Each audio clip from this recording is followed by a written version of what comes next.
केंद्र सरकार ने पाकिस्तानियों को देश छोड़ने का अल्टीमेटम दिया है। छत्तीसगढ़ में पाकिस्तान से करीब 2000 लोग रहते हैं। उनके दस्तावेजों की जांच थाने में सत्यापन किया जा रहा है। 7 दिन में सभी को भारत छोड़ना होगा।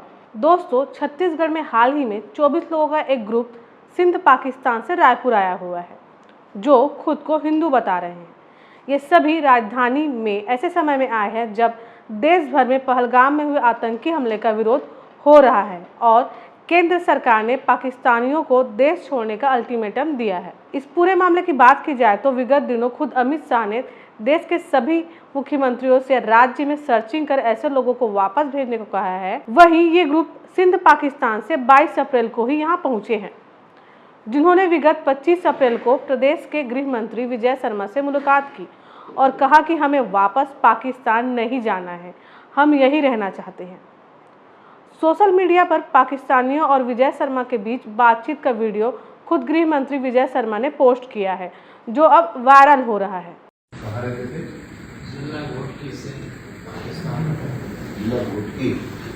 सिंध पाकिस्तान कितने लोग आए हैं? 24 लोग।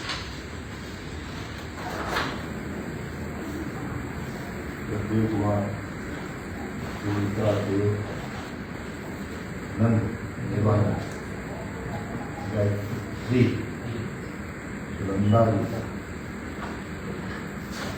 तो आप लोग कैसे आए भैया वहां से? वहाँ से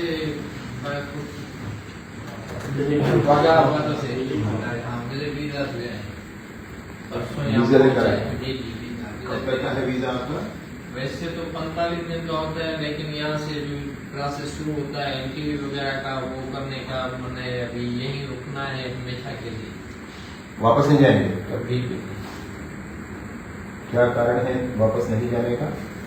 बस वहाँ पे जो हिंदुओं के साथ नाजायजी है, सिस्टम नहीं है कोई भी, बस रास्ते में लूट मार, बच्चियां सेफ नहीं है हमारी, यही कारण है।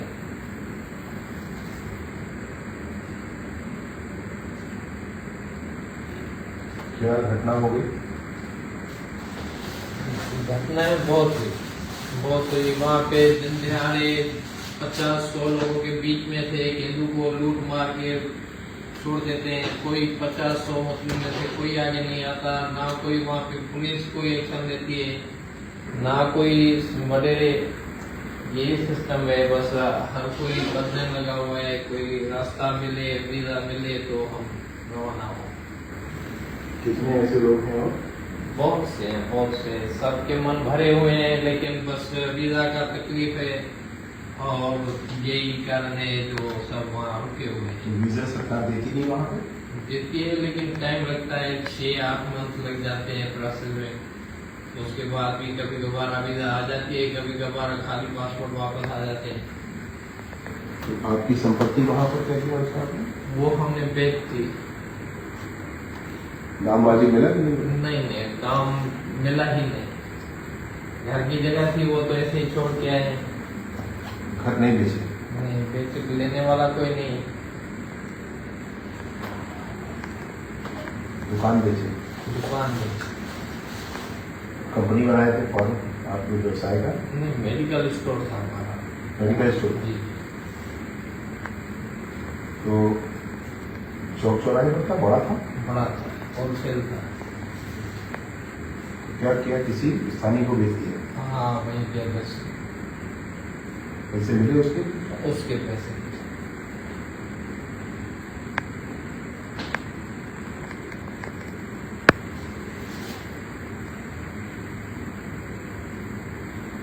बच्चे स्कूल जाते थे वहाँ?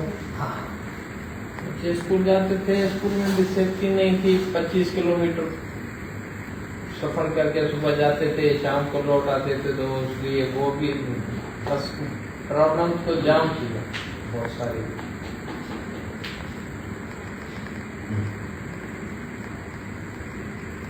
भारत में रहना है तो यहाँ के नागरिकता वगैरह के आवेदन हो गया आपका?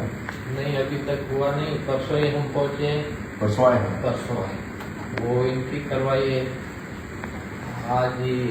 पासपोर्ट का कितना वीजा का कितना 45 दिन में से 5 दिन का हुआ है? 40 दिन बचा है।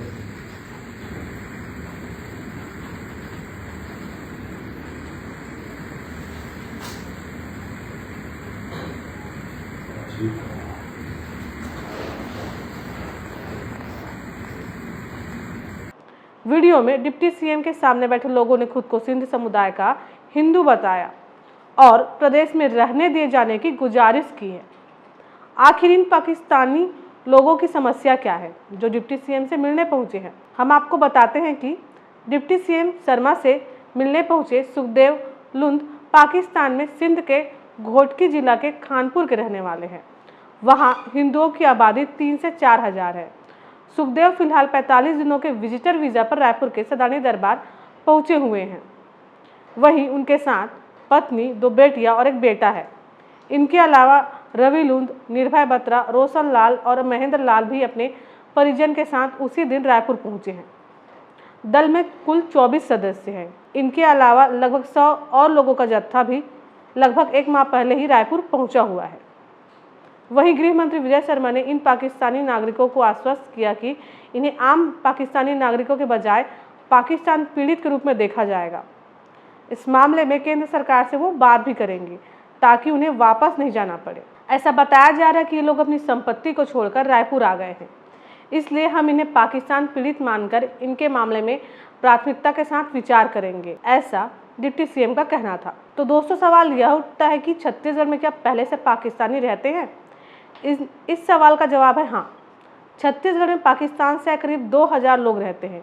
इनमें 1800 सिर्फ रायपुर में ही रहते हैं। पाकिस्तान से रायपुर आने वाले 95% लोग सिंधी समाज से हैं, बाकी मुस्लिम हैं। पुलिस जांच कर रही है कि 2000 लोग छत्तीसगढ़ में आए हैं या रह रहे हैं, वे किस वीज़ा के तहत आए हुए हैं। वहीं पुलिस सार्क वीज़ा वालों की तलाश कर रही है, क्योंकि केंद्र सरकार ने यह अल्टीमेटम दिया है कि केवल सार्क वीज़ा में यहाँ लोगों को देश छोड़ने का निर्देश दिया गया है। पुलिस ने बताया कि सार्क वीज़ा 24 श्रेणी के लोगों को तुरंत दिया जाता है। पाकिस्तान से आए लोगों ने सड्डू, महावीर नगर, बोरिया कला और माना रोड पर घर बना लिए हैं। अब ये लोग भारत की नागरिकता भी ले रहे हैं। हालांकि कई ऐसे लोग भी हैं जिन्हें नागरिकता नहीं मिली है। ऐसे लोगों की पहचान और जांच की जा रही है। अब नए सिरे से इनकी सूची तैयार की जा रही है। वहीं रायपुर के एसएसपी लाल उमेन सिंह ने मीडिया को बताया कि रायपुर में रहने वाले पाकिस्तानियों की जांच चल रही है। उनके दस्तावेजों की जांच थाने में सत्यापन किया जा रहा है। अब दोस्तों, जानते हैं कि सार्क वीज़ा क्या होता है। सार्क वीज़ा 1992 में सार्क के सदस्य देशों के बीच यात्रा को सुविधाजनक बनाने के लिए डिज़ाइन किया गया था। सार्क देशों में अफगानिस्तान, बांग्लादेश, भूटान, भारत, मालदीव, नेपाल, पाकिस्तान और श्रीलंका शामिल है। यह पहल इस्लामाबाद में 1988 के सार्क शिखर सम्मेलन में सामने आई थी। इस योजना के तहत पात्र व्यक्तियों को उनके देशों की ओर से एक स्पेशल वीज़ा स्टिकर जारी किया जाता है, जिससे उन्हें अलग अलग वीज़ा की जरूरत नहीं पड़ती है। इस सुविधा को अब पहलगाम अटैक के बाद खत्म किया गया है। वहीं पाकिस्तानी हिंदुओं को केंद्र सरकार ने पहले ही छूट दे रखी है। पहलगाम अटैक के बाद पाकिस्तान से आए मुस्लिमों पर सख्ती बरती जा रही है। 7 दिन में सभी को भारत छोड़ना होगा। हालांकि विदेश मंत्रालय ने साफ तौर पर कहा है कि जिन पाकिस्तानी हिंदुओं को लॉन्ग टर्म वीज़ा जारी किए गए हैं, उन्हें वापस नहीं जाना होगा। दोस्तों, पाकिस्तान से बड़ी संख्या में हिंदू पलायन कर भारत आए हैं और वहां की नागरिकता के लिए आवेदन कर रहे हैं। भारत सरकार के पाकिस्तान के नागरिकों के लिए वीज़ा सेवाएं निलंबित करने के निर्णय के बीच विदेश मंत्रालय ने स्पष्ट किया है कि यह निर्णय पहले से जारी किए गए लॉन्ग टर्म वीज़ा LTV पर लागू नहीं होगा। अब सवाल उठता है कि क्या है यह लॉन्ग टर्म वीज़ा? दरअसल LTV पाकिस्तान, बांग्लादेश, अफगानिस्तान के अल्पसंख्यक, जिनमें हिंदू, सिख, बौद्ध, जैन, पारसी और ईसाई समुदाय के लोगों को जारी किया जाता है। लॉन्ग टर्म वीज़ा उन परिस्थितियों में भी किसी नागरिक को जारी किया जा सकता है जब वे जाहिर करें कि उनका भारत से काफ़ी ज़्यादा लगाव है। लॉन्ग टर्म वीज़ा आमतौर पर 5 साल के लिए जारी किया जाता है। अब सवाल यह उठता है कि कोई अगर विदेशी भारत की नागरिकता लेना चाहता है तो क्या नागरिकता देने का नियम क्या कहता है? आइए जानते हैं। भारत की नागरिकता के लिए किसी भी शख्स को कुछ शर्तें पूरी करनी होती हैं। नागरिकता के लिए आवेदन करने वाले को यह बताना होगा कि वो किस वजह से अपने देश की जगह भारत की नागरिकता लेना चाहते हैं, उनको क्या परेशानी है, क्या मुख्य वजह है जिसकी वजह से उन्हें भारत में शरण लेनी पड़ेगी। आमतौर पर लोग अपने देश में हो रहे अत्याचार और शोषण का हवाला देते हुए आवेदन करते हैं। नागरिकता अधिनियम 1955 के तहत लोगों को नागरिकता देने का काम किया जाता है। इस अधिनियम में कई बार संशोधन भी हो चुके हैं। ज्ञात हो कि 26 जनवरी 1950 के बाद भारत में जन्म लेने वाला हर शख्स भारत का नागरिक है। वहीं 1 जुलाई 1987 के बाद जन्म लेने वाला कोई भी व्यक्ति जब भारत का नागरिक माना जाएगा जब उसके जन्म के वक्त उसके माता या पिता दोनों में से कोई एक भारत के नागरिक हों। अगर कोई दूसरे देश का व्यक्ति भारत में 11 साल से ज़्यादा समय से रह रहा हो तो वो भी भारत की नागरिकता के लिए आवेदन कर सकता है।